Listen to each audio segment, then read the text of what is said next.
and his adoptive parents are now facing capital murder charges. What a police affidavit is revealing about that alleged abuse.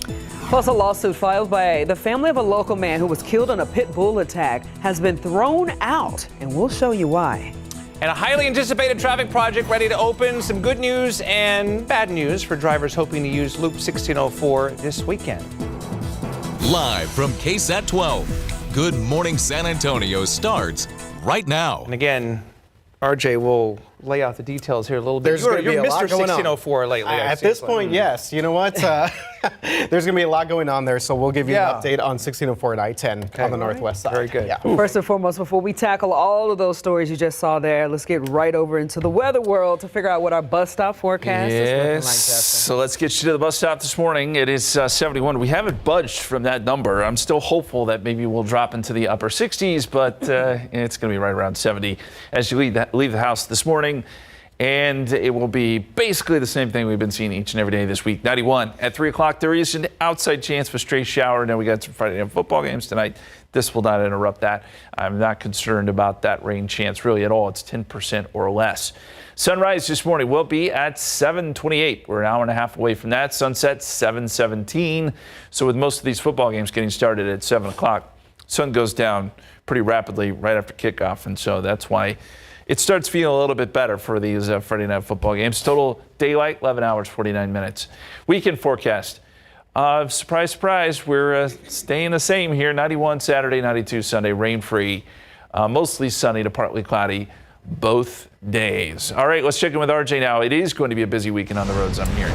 It definitely is, and we will continue to follow that and give you updates on what's going to happen on the far northwest side this weekend. But let's give you a look here at your current traffic conditions. So some good news for our drivers over by Live Oak Olympia Parkway. Traffic is moving along north and southbound lanes of 35. So that's been a bit of a trouble spot for several drivers the entire week. But 35 right now, going towards O'Connor, Judson Roads, Thousand Oaks. We are seeing a pretty good backup here. We're looking at some congestion there of about 10 miles per hour. Traffic slowly moving through there. And part of that, I believe, is going to be right here. This is going to be some of that closures taking place here. 35 going to 410. So before we go to Alex, let's give you a quick check at some of our inbound drive times because we're looking right now at 40 minutes. Everything else across the city is looking pretty good. Good morning to all of our folks over here in the far west side. 21 minutes, 24 minutes if you're coming in from Bernie as well. So let's check in with Alex in Drive Cam and see how things are looking. And Alex, it's going to be a busy weekend, a lot of construction taking place. What can you tell us? RJ, good morning and happy Friday. And construction is still going on right now on the northeast side. 35 southbound so far has been the biggest slowdown that we've had all morning long, and it's going to be on the southbound lanes, I-35 right there at 410. The exit to 410 west is actually closed. Now that's a big exit that a lot of drivers use. So that's why we see a big slowdown, and there's only one lane open from the interchange right there at 410 all the way up to Weednear. So everywhere else across the city looks to be good. Even the northbound lanes of I-35 also looking pretty fast this morning, RJ. Okay, good stuff as usual, Alex. And coming up in just a little bit, we will talk about that major closure on 1604 this weekend. Guys, back to you. Well, this morning, there are some more details in the child abuse case we continue to follow. The victim right there, 10-year-old Michael Miranda and his adoptive parents, Jonathan and Christina Miranda, facing capital murder charges. Investigators think that Michael physically abused on a daily basis. According to an affidavit, he was kept in a laundry room. The document says that little boy shows signs of starvation and had multiple injuries on his neck and his body. When police found Michael inside of the home last week, he was already dead. They arrested his parents this week, and their attorney sent us a statement refuting the claims by San Antonio police.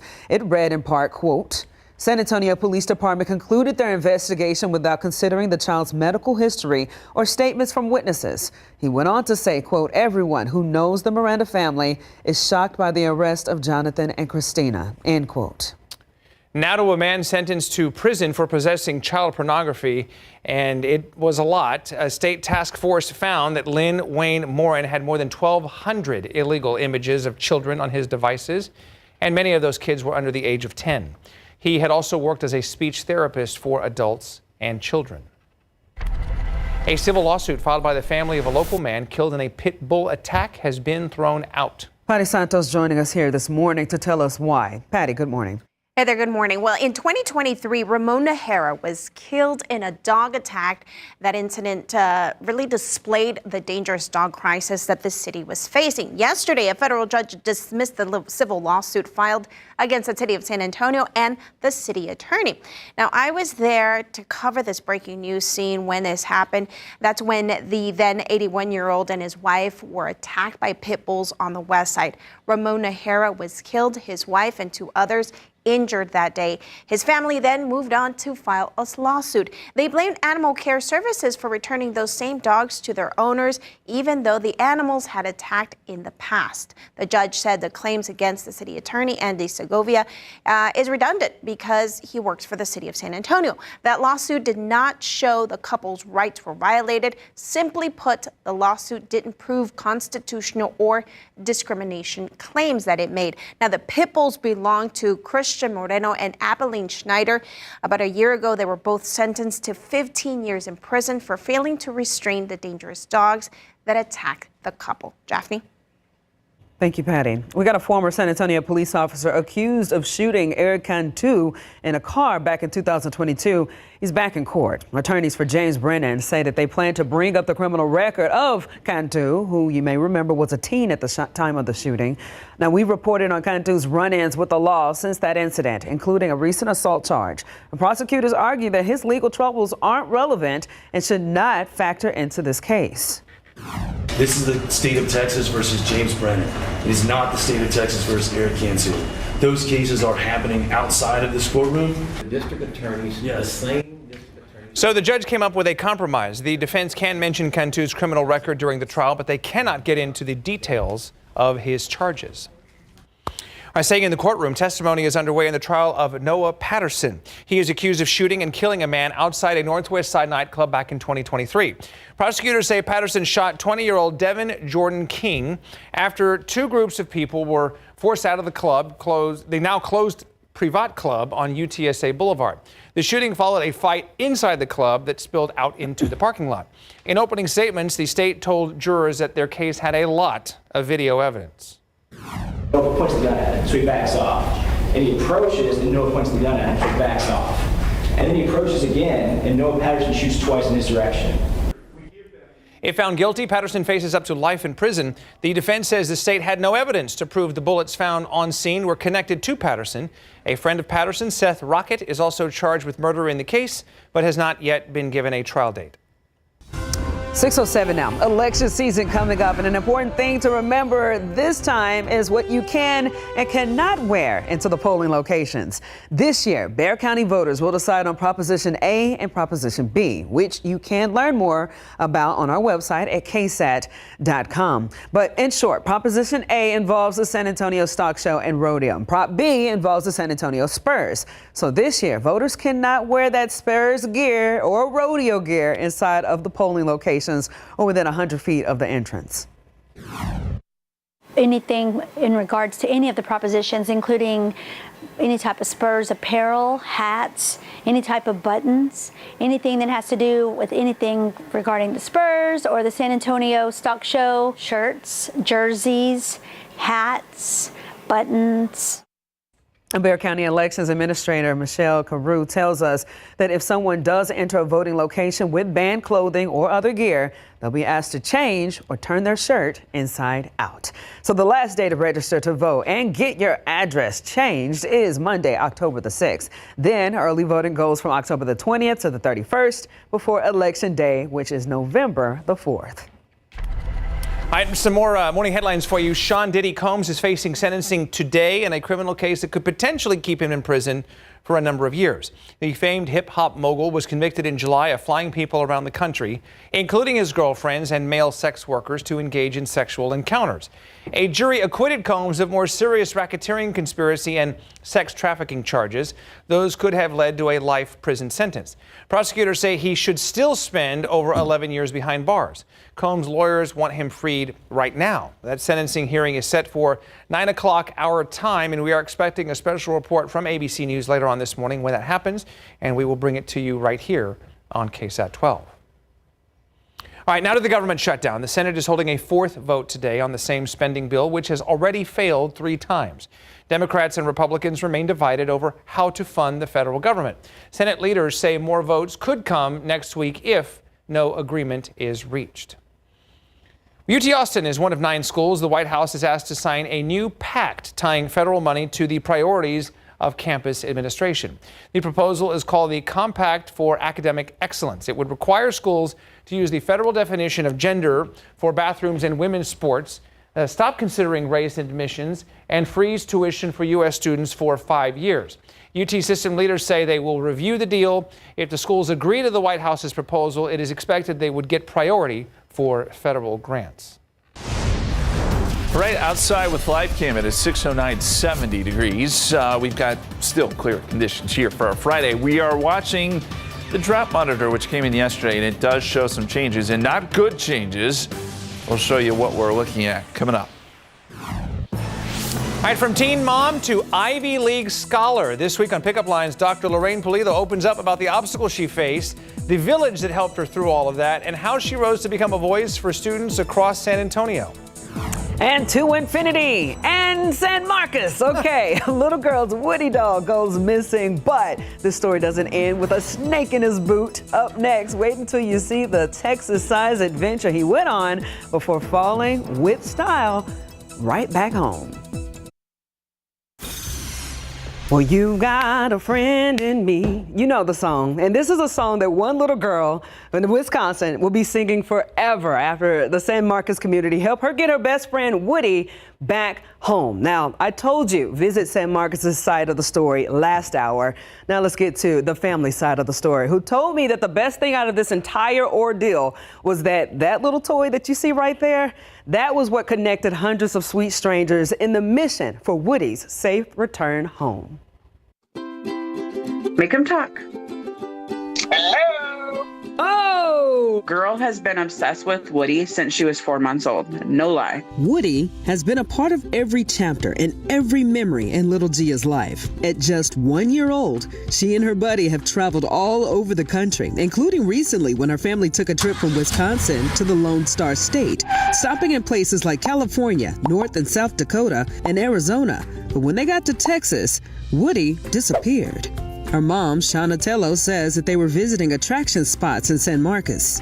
Later on that evening, she's trying to go to bed and she's saying, Woody, because she couldn't say the W at the time. She's yelling Woody at me. And I'm like, where's Woody? The family ripped through everything trying to find little Woody during the last few days of the trip, even going as far as buying Woody's Pixar friend from the Tanger outlets to keep Gia happy. Got Buzz Lightyear. She's still Woody, Woody, Woody. The family made it back to Wisconsin, posting on social media, calling news stations, and after hundreds of interactions and shares online, Visit San Marcos came to the rescue. I bet that was October leaving. Oh my gosh. After his solo adventure, Visit San Marcos sent him all the way back to the city of Duran with stickers, souvenirs, and many goodies that showed Gia not only was he safe, but he had a good time in the Central Texas community. She yelled Woody instead of Woody. We got Woody out of it. That made my day. San Marcos made a little girl's dream come true, her heart not be broken, and my family will forever be in San Marcos' debt.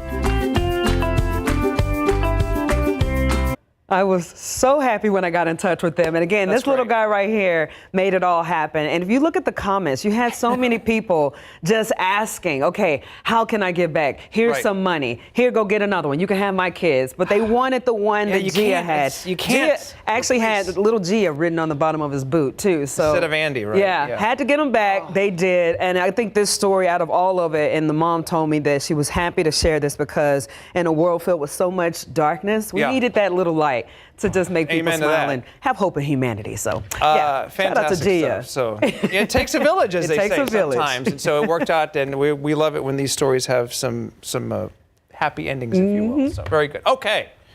All right, well, we've got a friend in RJ for sure. We're going to check in right now and see what's happening outside. Yeah, guys, I will say they did go to infinity and beyond. Yeah, literally. Yeah, good stuff there, and that's a great story, Jeff. And that new Toy Story movie, actually, they're going to, I think, release that next June. Toy Story 12, I believe, right? It's getting up there. Yes.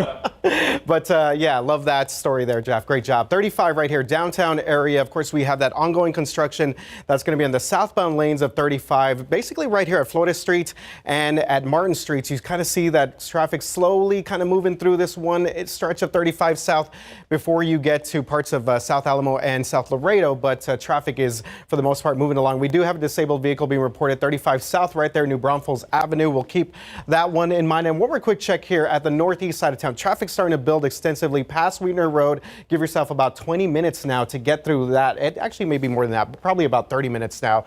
Wheatner southbound traffic on the northeast side. Let's check in with Alex right now in Drive Cam and see how things are looking out there. Good morning, RJ, and I'm working on the alternate route too on the northeast side, and it's pretty simple. 35 southbound, just exit early, exit Thousand Oaks or O'Connor, and then you can get on 410 west that way, because on the main lanes, that exit is closed right now, RJ. Okay, thank you very much for that update, Alex. Yeah, very important information for our drivers on the northeast side. All right, Jay Horn, a lot of people going to be out and about this weekend. Got football, a lot of fun. Yeah, there's a lot going on, and the weather's going to cooperate just fine, other than it will be a little warm during the afternoon. The drought monitor came in yesterday, and it was, it showed basically what we already knew. But I will say this, okay, the drought's bad, San Antonio, southern Medina County. We've talked about that for some time. But what changed is this area here. So Seguin, Luling, Gonzales, Stockdale, up to Bastrop. This area went from being in moderate drought to severe drought. So things are now getting worse east of San Antonio, and it's really kind of up and down the I-35 corridor where we've seen kind of the worst of it. And when I tell you, we have been the hardest hit place in the state when it comes to drought. I mean, you can really see it here. It's just kind of a bullseye right around San Antonio. We just can't seem to catch a break. Now, I know the hill country obviously got a ton of rain over the summer, so it's a very sharp gradient here, but around San Antonio, we certainly still need some more rain. And you look at the numbers, 25.09, the average is 24.76. So we are in danger now, and this will happen, I think, fairly soon, of falling below average for the first time in a long time when it comes to rainfall. We did pretty good first part of the year, and now things have really slowed down. And I'll also point out that Del Rio has 4.79 inches for the year. They are now almost a foot below average. You don't see that too often. Any sort of rain in the near term, the chances are very low. 10% today, maybe again Wednesday, Thursday, but nothing that's going to dig us out of this drought that we're in right now. Very quickly, the Futurecast does show, again, maybe a shower or two today. It will be few and far between. It's going to be like winning Powerball if you get one of these showers, because even if you do, it's not going to last very long. It'll be very brief. 70 right now, 72 at Stinson, 66 in Poteet. Forecast for today, 84 to 11 o'clock, 87 noontime, and look for a high right around 92 this afternoon. Extended forecast, 91 tomorrow, 92 Sunday.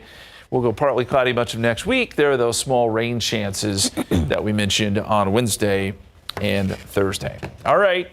It's Taylor Swift Day, or so I'm told. Which Taylor Swift album had the most songs reach #1 on the Billboard Hot 100? Was it Midnight's Tortured Poets Society, 1989, my personal favorite, or Lover? You can go to ksat.com/polls, scan the QR code. My Swifties, if you're awake after a long night of waiting for that album, please vote. They'll get it like that. They're still at Target right now, probably. They may be. Jamming out in their cars. We'll find out very soon. Thank you, sir. All right, 621, 70 degrees outside. Okay, so today we got the final chapter in the legal battle for Sean Diddy Combs. Up next, a first look at the rap legend and business mogul who heads to court for sentencing this morning. In this morning's GMA First Look, the final stage of the case against Sean Combs, sentencing day. The music impresario is asking for imminent release following his conviction on 2 counts of transportation for the purposes of prostitution. In a direct appeal for mercy, Combs writing to the judge, "I lost my way," adding, "I take full responsibility and accountability for my past wrongs." Though he was acquitted of more serious charges, federal prosecutors said Combs left women broken and beaten and deserves 11 years in prison. Combs has been in jail for more than a year, reading books, writing, working out, or in therapy, and getting sober. And coming up at 7 a.m., we're live outside the Manhattan courthouse as Sean Diddy Combs readies to hear the judge's decision. Plus, Dan Abrams live in studio for analysis. With your GMA First Look, I'm Morgan Norwood, ABC News, New York. 625 right now, 70 degrees outside. And again, we are going to break in live when that Sean Diddy Combs punishment comes down. But in the meantime, a lot of changes on Loop 1604 this weekend. We're going to show you places you might want to avoid. Plus, this week on Pickup Lines, an unbelievable story from the barrio of East LA to Harlandale High School, Teen Mom, and Ivy Leagues. An amazing story of the great Dr. Lorraine Pulido. Live from KSAT 12, Good Morning San Antonio starts right now. And we are shaking it off right now, 6:30 on this apparent Taylor Swift Friday? Taylor Swift. It is for a lot of people. Day. Yes, either If you way. listen carefully, you can hear the money going into her account right now. Right. Again, good morning, guys. Thanks so much for waking up with us. We got a lot of things to get to. Specifically speaking, obviously got roadway conditions that you're monitoring, and Justin's getting our kids ready. Yes, and I'm going to be brutally honest with you guys. I honestly did not know that this was happening today, this whole Taylor Swift I didn't either. and what's the name of the album again? The Life of a Showgirl. Yes. So I saw that Shelby had put it on one of the forecasts, and I was like, what is this? Oh, she's a big Swiftie. She's a big Swiftie. So I'm learning as I go. But we have a trivia question about Taylor. Yes, we do. So we'll bring it up later. All right, let's go outside for you. We've got mostly clear skies and temperatures right now 70 degrees at the airport, 67 in New Braunfels, 69 Converse, 61 Bernie. Again, I'm still hopeful that maybe we'll dip into the 60s for a couple of hours this morning, but not as cool as it was yesterday. Forecast calls for 87 by noontime. 92 is going to be your high. There is a 10% chance of a shower late in the day or this evening. Nothing too much to worry about. So we're still, just staying steady here with the forecast. And that includes for the football games tonight. This is just one of many, but Steel versus East Central promises to be a great game. That's going to be at Hornet Stadium. Temperatures will be around 89 degrees at kickoff. Again, sunset is soon after kickoff, so temperatures will go down pretty nicely by halftime. And for that drive home, coming up, we'll take a look at some of the college games and see what the forecast looks like for those. Well, let's check in with RJ now with a look at traffic. All right, Justin, yes, cannot wait for that. The Steel Knights, one of our proud programs, East Central, definitely was a solid program as well. Let's give you a look here. 410 northbound traffic over by Old Pearsall Road. Reports of a stalled vehicle. You see it off to the distance right there. Looks like we do have a Hero truck on the scene to help this driver out, but this is going to be affecting our traffic headed up to Ray Allison Boulevard and Medina Base Road. So keep that in mind. Obviously, we got a lot of folks making their way to Lackland as well, so want to make sure everyone makes it safe out there. 35 New Braunfels Avenue, starting to see some congestion right here. We had reports of a stalled vehicle on the southbound lanes of 35, but traffic's starting to build a little bit as all of our folks get into downtown from the east side of town and northeast side. Look at this right here. Basically bumper to bumper traffic backed up from parts of Randolph Boulevard all the way to Judson, O'Connor Roads, and Wiedner as well. So let's check in with Alex right now. He is still on the northeast side of town to give us an idea of some of the delays we're seeing or some potential alternate routes. Alex?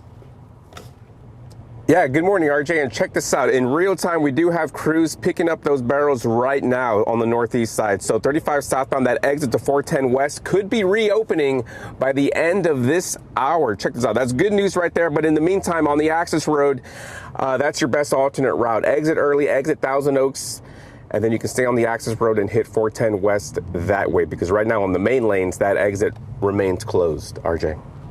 Okay, thank you very much for that update, Alex. And coming up in just a bit, we will talk about that major closure on 1604, but there is some good news there as well. Guys, back to you. Thank you very much. New this morning, a fire at an abandoned home turned deadly late last night just west of downtown. Firefighters told us that when they responded to the home on North Colorado Street, heavy flames were already consuming most of that structure. During a search, firefighters told us they found the body of an adult male inside. The fire was brought under control, but the home is now a total loss. And the fire chief is asking the city to consider demolishing that home. The Eagle Pass Casino, where 2 people were shot and killed this past weekend, will reopen later this morning. The Lucky Eagle is expected to open its doors at 10 a.m. Our Erica Hernandez will be there live this morning when they reopen. Meanwhile, the suspect is charged with capital murder and assault with a deadly weapon. So the Kickapoo Lucky Eagle Casino announced this on Facebook, writing in part, quote, "As we reopen, we are committed to supporting our team, our guests, and are grateful for the strength of our community. We look forward to seeing everyone," end quote. This morning, cars damaged and neighbors frustrated. In one neighborhood in southwest Bexar County having infrastructure issues, and people living there say that it's costing them thousands of dollars. Now, this is happening in the Canyon Crossing area, where that development sits outside of Loop 1604 south of Highway 90. Neighbors say that the road here is sinking, and that's what's causing manholes to stick out. One woman that we spoke to had to pay more than $2,500 to get her car fixed. Immediately, as soon as he hit it, when we got to the stop sign, I told him, wait, stop, I hear a noise. The transmission broke, there was a hole in the bottom, all the fluid leaked out. So the question is, who's responsible? We reached out to the San Antonio water system. A spokesperson says an inspector investigated this issue first in 2023. Well, they say that their manhole and SAWS infrastructure is level and called this a street failure. So again, reaching out to the Bexar County Public Works, and a spokesperson told us their team says that they've made small repairs so far, but have more planned in the next fiscal year.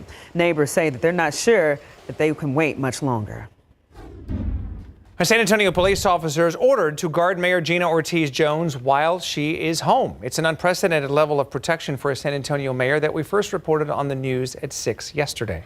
Records obtained by KSAT Investigate show this summer, SAPD began having an officer outside the mayor's door after hours, while a second officer was assigned to patrol around her property.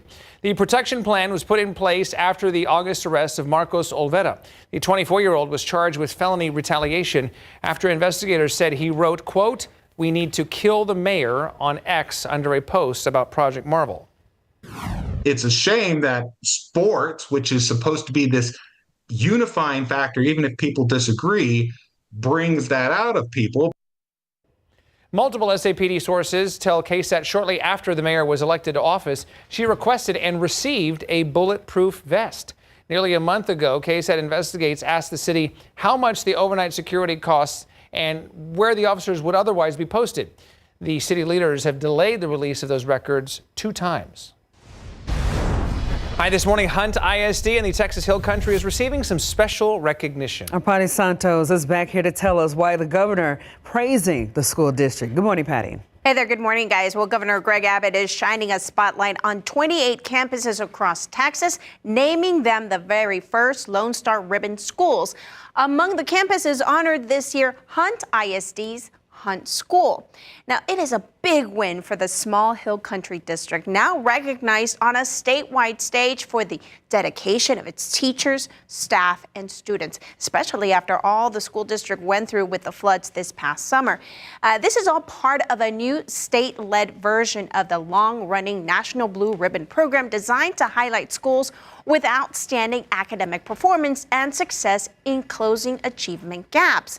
In a statement, Governor Abbott said in part, "Today we recognize the Texas schools whose hard work from teachers, staff, and parents are helping our students achieve academic excellence. Texas will continue to invest in our schools to improve performance and better prepare Texans for the workforce." Hunt ISD joins districts from across the state, including Houston, Dallas, and Laredo, in this inaugural class of Lone Star Ribbon schools. Congratulations to them. All right, let's break down some of your national headlines at 6:37. Okay, we got massive flames coming out right here in Metro Los Angeles. Fire actually breaking out at a Chevron refinery last night in Manhattan Beach. Now, local fire departments responded to reports of an explosion, and crews contained the fire to one area of the facility. No evacuations have been ordered, but nearby residents have been asked to stay indoors. Chevron's website says that it is the largest oil-producing facility on the West Coast. Moving on, we got federal grant money to help states prepare for emergencies has been put on hold. The Federal Emergency Management Agency now ordering states to prove their population count before they can get the money. States must also confirm that deported migrants are not included in the total. FEMA says that some states may be getting inflated payments because most of the grant money is distributed based on population. Right outside with live cam, it is 6:37, 70 degrees. We've got another clear morning here across South Texas. Watching for some potential development, though, new potential development in the Atlantic. Could we have Jerry on our hands soon? We'll take a look. Coming up. Okay, we got a lot of people in favor of using public funding for the new Spurs Arena project, but one local group says not so much. Up next, we got why Cops Metro has been among the most vocal opponents against it. And this week on Pickup Lines, a story of resilience, faith, and determination. Dr. Lorraine Pulido grew up in San Antonio, faced life-changing challenges, how a young mother turned barriers into breakthroughs and became one of the city's leading voices in education. Coming up. 6:42 right now. Welcome back. Well, we're now about just a month away from the November election, and the conversation about the Spurs Arena downtown is not slowing down. The local community group Cops Metro is against the project and asking what else could be done with this Bexar County venue tax. Now, Prop B is asking voters whether to use the tax to help pay for part of the arena, meaning this is an increase on hotel stays and car rentals. The Spurs say local families will not see an increase in their taxes because this funding will come from tourists and visitors to Bexar County. Still, Cops Metro says that they want something similar to a 2008 vote that helped upgrade the Frostbank Center and pay for other projects. Our scarce public funds are not play toys. They're for public projects, for the common good. Okay, and that was part of that press conference yesterday. So it's important to note the ways the venue tax can be used are limited by state law to venues and tourism purposes and not things like public safety. Prop B would approve $311 million towards the proposed Spurs Arena downtown. And some important reminders here about the election coming up. Bexar County voters, again, deciding not only on Prop B, but Proposition A as well. And we have full explainers on that on KSAT.com right now. The last day to register to vote and get your address change is going to be this upcoming Monday, October 6th. Then early voting, that's going to start October 20th, run through Halloween, October 31st, before Election Day on November 4th. All right, RJ, thank you, sir. This week on Pickup Lines, a candid conversation with Dr. Lorraine Pulido. She is actually in the red dress over there. She's the current director of communications at San Antonio ISD and briefly worked actually here at KSAT 12 back in the day. She wasn't on camera, though, back then, but Lorraine grew up in the barrio of East Los Angeles and was not thrilled when her parents moved to the south side of San Antonio when she was in middle school. She attended Harlandale High School, where she took honors classes and was very involved until she became pregnant during her junior year. Despite that, Lorraine never gave up on herself. And I felt like all my dreams were just shattered. You know, I was 16 at the time that I discovered I was pregnant. And I was in all these honors classes. I was a cheerleader. I was class vice president, student council. I had all these plans. And suddenly there I am, pregnant. That wasn't part of the plan. But I did have that moment of what's going to become of me. But I prayed, and I had a lot of support from my school counselors and my friends and my mom and dad and my boyfriend's mom and dad who I ended up marrying. So it took a village to get me out of that. It really is remarkable. Lorraine went on to attend 2 Ivy League colleges and eventually returned home to Our Lady of the Lake University to get her doctorate in 2010. She has since taught at the collegiate level and has held several high-profile PR jobs around the city. The latest episode of Pickup Lines premieres at 5:30 and replays at 7:30 this evening on the free KSAT Plus app. You can watch it right now on KSAT.com. Just search Pickup Lines. All right, overnight, Target, among many retailers who released Taylor Swift's new album, Life of a Showgirl. Of course, apparently all the boys in here, including Patty, love this from Taylor Swift. Possibly stayed up. You got the little ideas into it, okay? To get their copies, singer-songwriter's new album, also available on all major streaming platforms. And again, just for fun, it's also being sold on vinyl, CD, and cassette, which is a cool thing, too. It's awesome to have that kind of like keepsakes, I think. Coming back. How many kids are going to be sick from school today around the country because they have Tayloritis or whatever? They stayed up very late. Yeah. I don't know. I'm just saying. I mean, we're all here, obviously. They can't wait to get their phones after school so they can. That's right. You can't be on your phone. Some people out there blasting some Taylor Swift. Patty this morning was blasting. She was jamming. She was 3 in the morning. All right, guys. Yes, let's talk about some traffic here because we have got some good news, bad news taking place this weekend for our drivers on the far northwest side of town. I'm going to take you out here to the screen. So again, we have got a major closure that's going to happen later on tonight, but that's because of this brand new flyover that's set to open this weekend. So we want to start with the good news because it is Friday. So let's go ahead and give you that good news. Drivers will now be able to connect from I-10 West to Loop 1604 East by the Rim. That means that you're going to be able to get on this flyover ramp on I-10 just past UTSA Boulevard. Here's some of our drone video that we took recently, and enter the main lanes of Loop 1604 after Lock Hill Selma Road. Now, this is the 5th flyover ramp to open in just the past 10 months. The first flyover, remember that opened in December 2024. As you're taking a look here at some of our TxDOT photos. Now, all the flyovers expected to be open by the end of 2026. It's 8 of them total.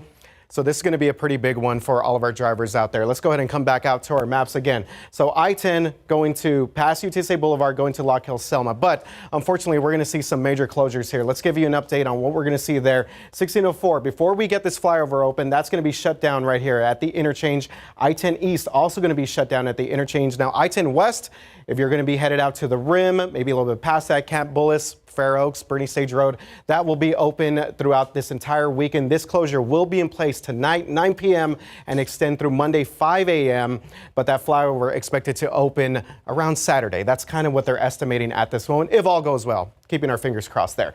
Okay, 410 right here, Old Pearsall Road. Seeing a little bit of delays. Our northbound traffic headed towards Ray Allison and Medina Base Road, but it looks like their traffic for the most part is starting to move along. But our biggest concern is going to be right here, 35 Weidner Road. Traffic starting to move along here, so not too bad for our drivers making their way on the northeast side. Let's check in with Alex right now, see how things are looking in that part of town. Alex.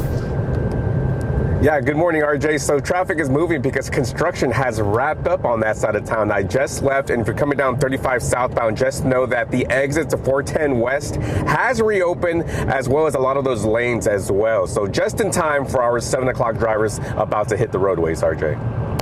All right, thank you very much, Alex Gomez on the roads. All right, Justin, our resident Swiftie, how are things looking out there? I was wondering what the odds were that Alex had Taylor Swift turned up in between his hits this morning, I must say. All right, potential development out in the Atlantic. We do have a wave, which, by the way, is still coming off the coast of Africa, so it's not quite over the ocean yet. But when it does, Hurricane Center is giving us a 30% chance of development. Looks like the odds are pretty good for this. It's at a pretty far south point, further south than what we've seen a lot of the systems so far this year. So we'll see what it does. We have plenty of time to watch it. And look at that, literally just updated and now showing maybe a higher odd of developing. So this is real-time data here. 90% chance of development with this system here. We've got a new one that just popped up too. And Octave, I believe I'm saying that correctly, out in the Pacific. This one likely becomes Priscilla, and this is interesting too because this system will stay off the west coast. It's not going to move in and bring us direct moisture, but we will feed off a little bit of moisture from this as we get into next week. The rain chances are still pretty low. For the Atlantic, if that system, which again the odds just went up, it does develop, it would be Jerry. That would be the next name on the list. All right, let's look at the futurecast here in the upper level winds. We've got a little area of low pressure here over the Gulf.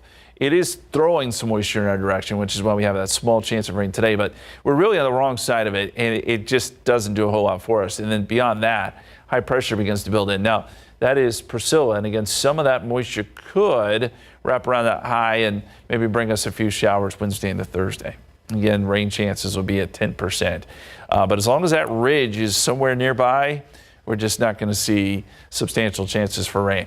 70 at 8 a.m., 75 9 a.m., 87 noontime, and we'll be up around 92 for a high today with a 10% chance of a shower this afternoon. All right, let's go through some of Saturday's college football games. Our UTSA Roadrunners are traveling to Philadelphia. Sunny skies up there, temperatures in the 70s. That's really pretty good weather for football. That's at Lincoln Financial Field. Texas is traveling to Gainesville. This is the one where I'm a little concerned about the chance for some storms. 40% chance there at Ben Hill Griffin Stadium in Gainesville. Texas favored in that game, but the Swamp, hard place to play. We'll see. Texas Tech going to Houston to take on the Cougars. Sunny, 80s there, looks good. That game is at 6 o'clock. And then Mississippi State traveling to College Station. 0% chance of rain here. Sunny skies and temperatures in the 80s for that game. So all is well here in the state of Texas. It's just that one game in Florida where there could be a few issues. All right, 91 Saturday, 92 Sunday, 92 much of next week with just those small chances of rain Wednesday and Thursday. All right, very quickly, our Just Ask Justin question. Which Taylor Swift album had the most songs reach #1 on the Billboard Hot 100? And we've got pretty much a tie going on here between Midnight's 1989 and Lover. You guys have a guess? I'm actually going with Tortured Poets Society. Okay. I think that's it. When I don't know the answer, I typically go with the Peeps, but the Peeps are divided, so I'll go with Jaffney and say Tortured Poets Society. That is a great guess, guys. You're wrong. It is 1989. Oh, like I said, 1989. Yes. It had 3 #1 hits, which was Shake It Off, Blank Space, and Bad Blood. I've got that on vinyl at home, by the way. I got that wrong. My daughter Never does. mind. 6:51 right now, 70 degrees outside. That's okay. At least we have donuts. Coming up on GMSA Plus, it's the life of a show donut, if you will. How one company, you can imagine which one, is celebrating the release of Taylor Swift's new album on GMSA Plus. 6:55, let's give you one more check of your roads before you step outside. Right now, we do have some major delays. That's going to be 90 East over by 410 and Hunt Lane. A couple of incidents there at that interchange and along 410 at Old Pearsall Road. Let's take you now to the northeast side of town where traffic is starting to build along the 1604-35 interchange. Taking a look there at Lookout Road where we are seeing some delays, about 10-15 minute delays for our drivers in that one particular spot. Justin, how are we looking outside? Thank you. And I'm glad to see that I-35, while there are some slowdowns, it's so much better than yesterday. Yesterday was a nightmare. All right, partly cloudy this morning. Temperatures will be in the mid-80s, noontime, 92 o'clock. 92 will be our high temperature. There is a very, very small chance of a shower later this afternoon. Quiet weekend, highs in the low 90s, and really quiet next week, too. We have a couple of very small chances of rain returning by Wednesday and Thursday. All right, Justin, we got more coming your way on GMSA Plus, including more details about that child abuse case where a 10-year-old died and their adoptive parents were arrested. Exactly. A lot more to get to here at the top of the hour. I hope you'll join us or switch over to the KSAT Plus app, and RJ will join Jaffney in just a few minutes.